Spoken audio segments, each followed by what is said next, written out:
Hi, I'm David Shore, executive producer of House and one of the writers of The Fix, along with Tommy Moran, also an executive producer and also one of the writers of The Fix. The patient story actually was a story that John Sotos, one of our medical technical consultants, has kind of been pitching for a long time, which is that Spanish fly, this kind of aphrodisiac, which I thought was completely fake. I thought that was just a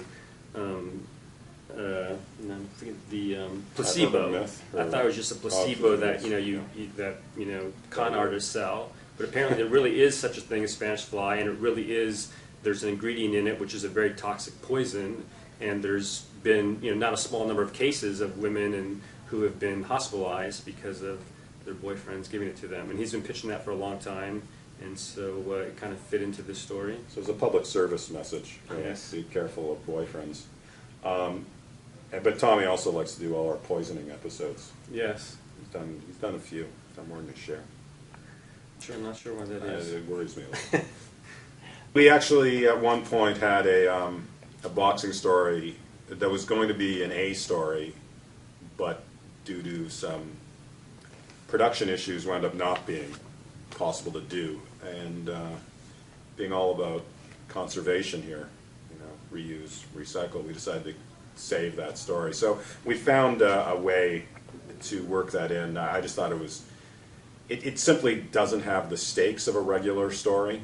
It's one of the few true B medical stories we did this year. We sometimes do B personal stories or clinic stories, but this was one of the very few B medical stories we did. And I think it worked nicely because even though it doesn't have the stakes in terms of life and death, which is why it really can't be an A story, I thought just House obsessing about a case because he had $50 riding on it was an amusing way in.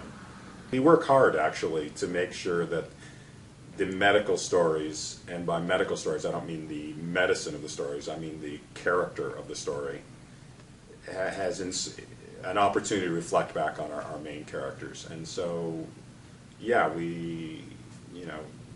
it was something we were aware of and something we tried to play into and something we tried to use to comment on where House is and what he's going through. The fact that this is a kid who's lost it, perhaps because of a medical condition, has lost opportunities in life and may continue to lose opportunities and is beginning to lose hope. Or actually this kid has lost hope, and it has House lost hope.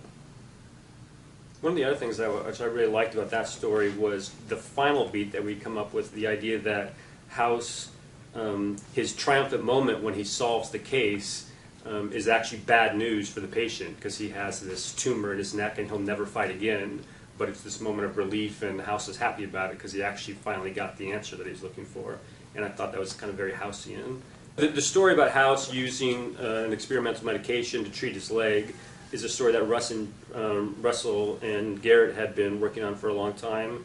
And what ended up happening is they just realized the story that they wanted to do wouldn't fit in one episode. So we kind of divided it up into two segments. So we got the first half of the segment where House, it's revealed that he's not using heroin, that this is an experimental medication that he's testing on himself. And so we kind of were delegated that story. Well, I told them it wouldn't work in one episode so that we'd have the opportunity, so we'd have more stuff to do in ours. I hate just giving an answer of what House's real motivation is because I like the complexity of the stories. I mean, House has a reason, and other people within House's world will say, no, you're doing it because of this. He's desperate for a cure. He's in pain. He's looking for something. He's willing to do anything. He's in additional pain because of Cuddy. And those are all, every single one of them is a legitimate answer to this question.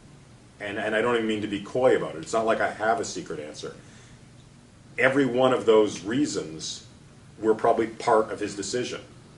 He probably thinks it's 90% just dealing with his pain. But he's probably wrong. And Wilson probably thinks it's all about Cuddy, and certainly the timing is suspicious. But Wilson's probably also wrong. One of the issues we like to explore on this show is people look at the world through their own, not necessarily rose-colored glasses, but from their own point of view and see the world in a way that serves that point of view. And House strives to see the world objectively and does a very good job of seeing the world as close to objectively as people can, when he's looking outward. When he's looking inward, he's much less effective at it. Does House believe that curing his leg will cure his life? I think House was probably always a bit of a curmudgeon even before he had his leg problem, so I don't think he can escape that reality. But he does think, and I don't think he thinks his life will become perfect if he fixes his leg, but he does think it'll become better, and he probably thinks it'll become better in ways that certainly go beyond simply the leg pain. I mean, I think we get the feeling that House is a little bit flailing at this point. He's kind of been thrown for a loop, and he's trying to ground himself, and he's having some successes and some failures, and it's building. So we'll have to see what happens.